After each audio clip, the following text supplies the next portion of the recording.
Des interrogations sur le suivi judiciaire du mari de Chahinez.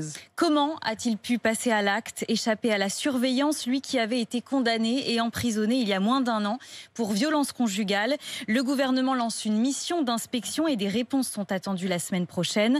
Le meurtrier devrait lui être mis en examen pour homicide volontaire par conjoint et violence avec arme contre un voisin. Ce voisin, c'est Gérard, présent au moment du drame. Il s'est confié au micro RMC de Maxime Lévy. Dans sa rue, juste sous ses fenêtres, 2 coups de feu résonnent, suivis par des cris aigus de femmes. Gérard sort de chez lui, ouvre son portail. J'ai vu la femme allongée sur le trottoir et le gars qui lui déversait le bidon. Gérard crie, tente de le stopper, mais rien n'arrête cet homme au regard vide d'émotion, explique-t-il. Il n'y avait rien sur son visage. Il n'y avait pas de colère, il n'y avait rien. Le gars était neutre, il faisait son truc.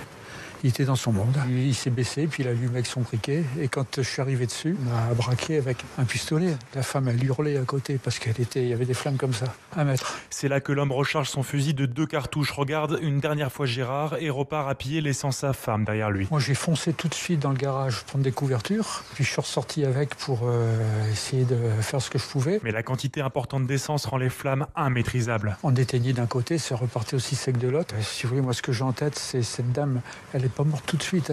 Et elle implorait du regard, on voyait ses lèvres qui essayaient de dire quelque chose. Et puis vous êtes là comme un idiot. Une voisine le rejoint finalement avec un extincteur, mais il est déjà trop tard.